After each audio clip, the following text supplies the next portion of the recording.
ऐसे ही साइंस भी नहीं बदली है, बस आपने अपने देखने का नजरिया बदल दिया है। पहले आप छोटे फॉर्म में देख रहे थे, अब आप वाइड फॉर्म में देख रहे हैं, बड़ी फॉर्म में देख रहे हैं, डिटेल फॉर्म में देख रहे हैं। तो यही सोच के आपको डरना नहीं है कि मैं कैसे कर पाऊंगा, मैं कैसे होगा, ये बिल्कुल डर नहीं है। हेलो बच्चों, तो खुश हो गए होंगे आज, क्योंकि आज शुरू होने वाली है 11th की फर्स्ट क्लास मीन्स बायो की क्लास। लेकिन ज़्यादा दुखी होने की ज़रूरत भी नहीं है, क्योंकि सच में शुरू नहीं करने वाली हूँ। हम पढ़ेंगे कि हम कैसे पढ़ेंगे बायो।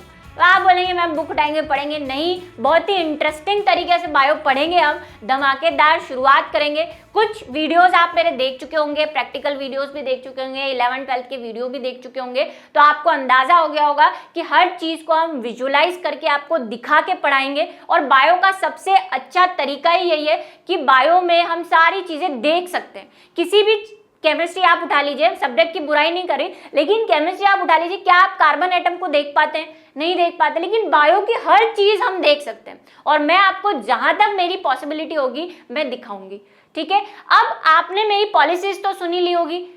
LIC पॉलिसी सुनी है आपने, क्या है? जिंदगी के साथ भी, जिंदगी के बाद भी। बायो की पॉलिसी मैंने आपको बता दी है प्रैक्टिकल वीडियो में, अगर आपने देखा है, कि चैप्टर के साथ भी और चैप्टर के बाद भी हमेशा बायो चलती है, क्योंकि पहले वाले चैप्टर का भी कुछ पोर्शन नेक्स्ट चैप्टर में आता है। आज मैं आपको बताने वाली हूँ मेरी पॉलिसी क्या है। तो मेरी पॉलिसी ये है, क्लास के पहले भी, यानी कि कक्षा के पहले भी, क्लास के साथ भी और क्लास के बाद भी। यानी कि अगर आप 11th में बायो ले रहे हैं और आपको कहीं ना कहीं ये डर सता रहा है कि हमने 10th की जो बायो है वो अच्छे से नहीं पढ़ी, तो बिल्कुल चिंता करने की जरूरत नहीं है। क्योंकि जैसा कि मैंने बोला, आप अगर 12th की क्लासेस देखेंगे तो मैं वहाँ पे बोलती हूँ कि ये आपने 11th में पढ़ा होगा, या बुक में लिख देते हैं आपने पिछली कक्षा में पढ़ा होगा, लेकिन मैं फिर भी उन्हें थोड़ा सा 11th की सैर करा के वापस 12th में लाती हूँ। तो आपको भी मैं बिल्कुल बेसिक से समझाऊंगी, और कुछ ऐसे चैप्टर्स हैं आपके यहाँ पे जो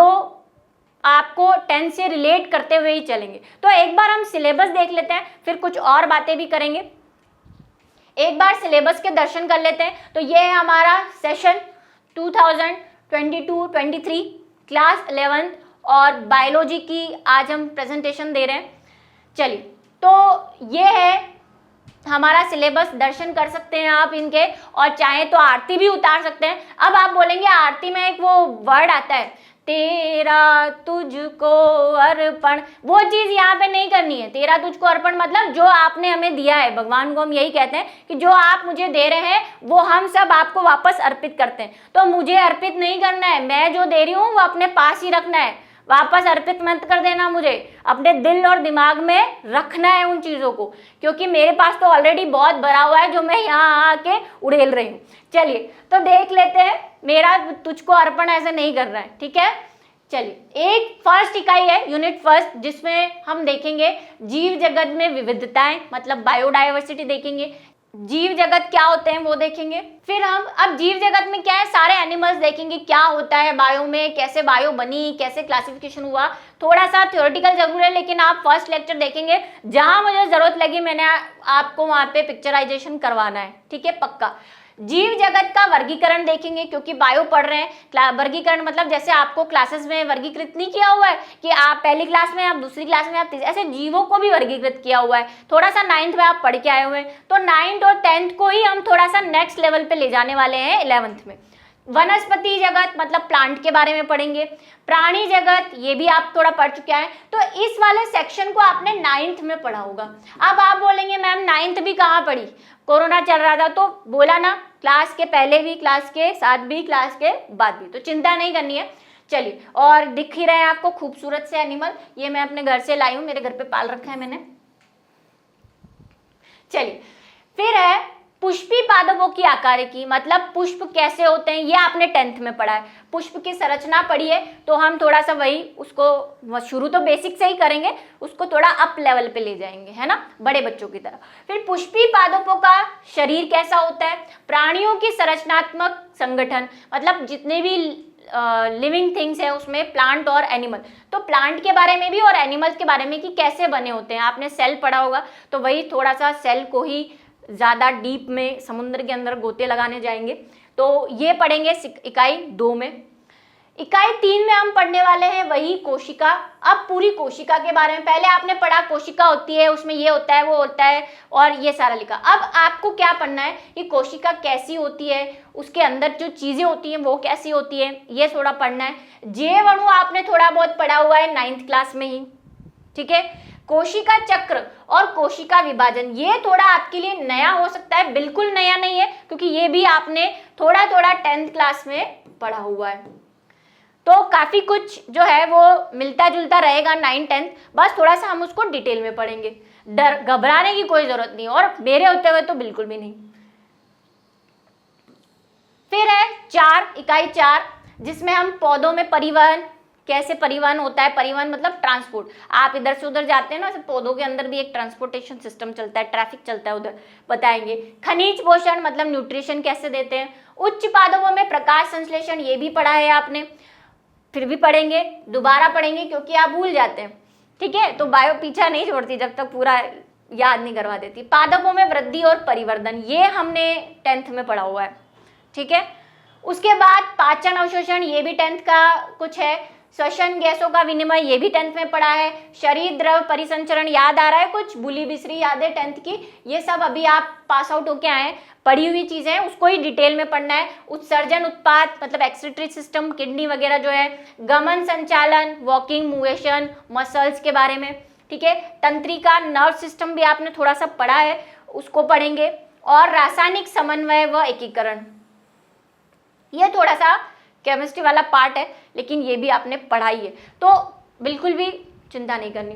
तो अब हम इसको कैसे पढ़ेंगे, लेकिन उससे पहले मैं आपको एक इम्पॉर्टेंट बात बताती हूँ जो आपके लिए बहुत ज़रूरी है। अभी आप सब क्या सोच रहे होंगे कि क्या लूँ मैं, मैथ्स लूँ, बायो लूँ, केमिस्ट्री लूँ या नहीं लूँ। तो मैं आपको मेरी स्टोरी समझाती हूँ कि आप एक बार जो भी सब्जेक्ट लें, चाहे आप केमिस्ट्री ले, फिजिक्स ले, बायो ले, मैथ्स ले, कुछ भी ले, मतलब 2 तो आपको फ्री में मिल ही रहे, सिर्फ केमिस्ट्री, मैथ्स और बायो में आपको सेलेक्ट करना है। तो हम सारे टीचर्स हमारा 100% आपको देने वाले हैं, इसमें कोई भी शक नहीं है। बस मेहनत आपको करनी पड़ेगी, रेगुलर क्लासेस लेनी पड़ेगी, बाकी सारा जिम्मा हमारा।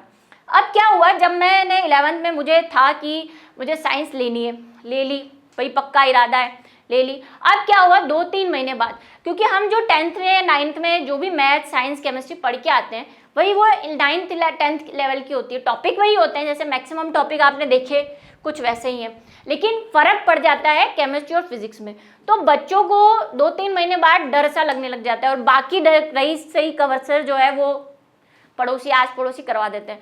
तो जब मैंने 11th में केमिस्ट्री पढ़ी तो मुझे बहुत डर लगा, मुझे रात को ऐसे सपने आते थे कि मैं केमिस्ट्री में फेल हो गई हूँ, मैं फिजिक्स में फेल हो गई हूँ। लेकिन आज आप देख रहे हैं मैं आपको बायो पढ़ा रही हूँ, एमएससी कर चुकी हूँ, तो ऐसे डर आपको भी लगेंगे जैसा हमारे साथ। तो कई बच्चे छोड़ भी देते हैं कि 2-3 महीने पढ़ी साइंस और नहीं, मेरे से तो नहीं हो रहा। तो ऐसे आप हिम्मत नहीं आ रहे हैं, कभी भी चेंज लगेगा आपको। मैं झूठा दिलासा नहीं दूंगी आपको कि पहले सब कुछ पहले जैसा है, चेंज लगेगा, लेकिन आपको अपना दृढ़ निश्चय रखना है। अगर आप सही में साइंस से प्यार करते हैं, साइंस की तरफ जाना चाहते हैं, साइंस मतलब मैं चारों सब्जेक्ट की बात कर रही हूँ, ठीक है, मैथ्स की भी, केमिस्ट्री की भी, फिजिक्स की भी और बायो की भी, तो ये आप अपने साथ नहीं होने देंगे। और बायो या मैथ जिसके भी साथ आप रहेंगे, हमेशा रहेंगे, चाहे आपको कोई भी डर आए, कैसे भी सपने आए, उसके लिए क्या करना पड़ेगा, मेहनत करनी पड़ेगी, अपने उस डर को भगाना पड़ेगा कि नहीं मुझे करना ही है, मेरे को पायलट बनना है, मेरे को ये मिलिट्री में जाना है, मेरे को डॉक्टर बनना है।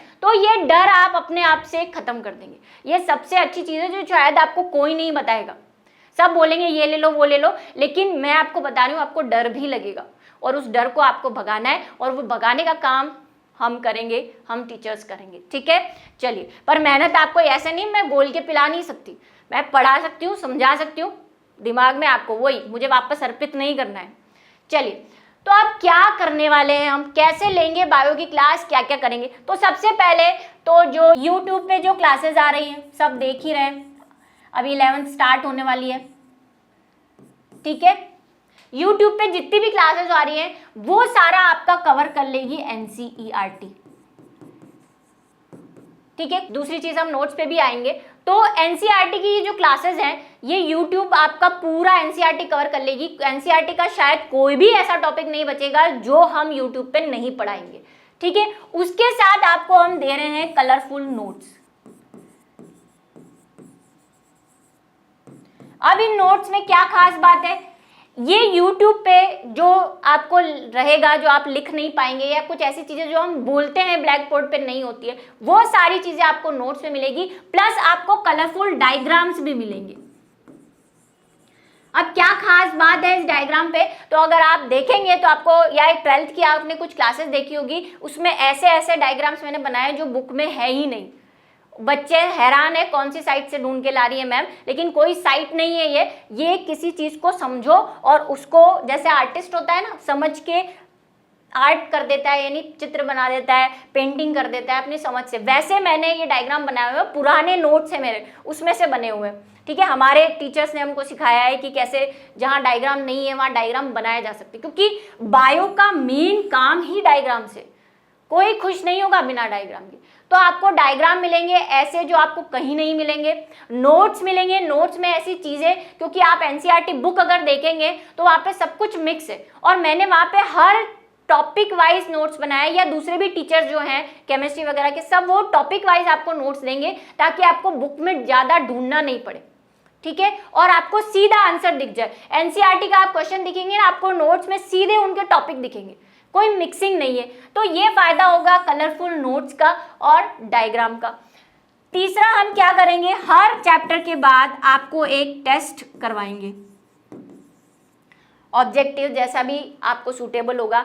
ठीक है, टेस्ट करवाएंगे। टेस्ट से क्या होगा, आपको पता चलेगा आपने क्या सीखा है क्या नहीं सीखा है। इस टेस्ट में हम एग्जाम से लायक क्वेश्चन को करेंगे, और कुछ जो कंपटीशन एग्जाम है, चाहे वो किसी भी टाइप के हो। अब आप बोलेंगे नीट और एम्स तो है ही, वो तो पिछले सालों के हम क्वेश्चन करवाने ही वाले हैं ऐप पर, जो हमारा HW अभी बताऊंगी मैं उसमें। लेकिन साथ में दूसरे जो एग्जाम होते हैं जहाँ जनरल साइंस आती है कंपटीशन एग्जाम में, जैसे आप एयरफोर्स का दोगे, या आप किसी साइंटिस्ट, जूनियर साइंटिस्ट का दे रहे हो, आप कोई एग्रीकल्चर फॉरेस्ट डिपार्टमेंट में दे रहे हो, तो सब जगह के, तो उनको हम इंक्लूड करेंगे।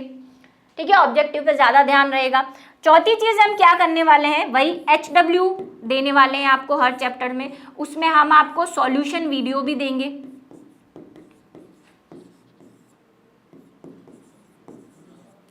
क्या है ये सॉल्यूशन, पहले आपको HW की PDF मिलेगी, आप उसे देखें, आप उसको कितना कर पाते हैं, कितना समझ पाते हैं, नोट्स वगैरह आपको हेल्प करते रहेंगे। उसके बाद आपको उसका सॉल्यूशन वीडियो भी मिलेगा, कि उस सॉल्यूशन वीडियो में इनके आंसर्स को डिटेल में समझाया जाएगा। कई आंसर्स ऐसे होते हैं जो हमें पढ़ के समझ नहीं आते, हमारे सामने आंसर होता है लेकिन हम उसको समझ नहीं पाते, तो उसका सॉल्यूशन इस सॉल्यूशन में मिलेगा।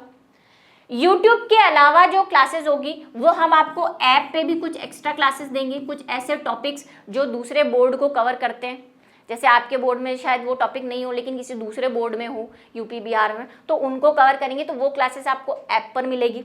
और क्या करेंगे, हम एक डाउट ग्रुप भी बना रहे हैं, कि इन सब कोशिशों के बाद भी कुछ बच जाता है तो आप हमें डाउट ग्रुप पे मैसेज करके क्वेश्चन को भेजकर पता कर सकते हैं कि मैम इसका आंसर नहीं मिल रहा है, या आप हमें समझा दीजिए, तो हम पूरी कोशिश करेंगे।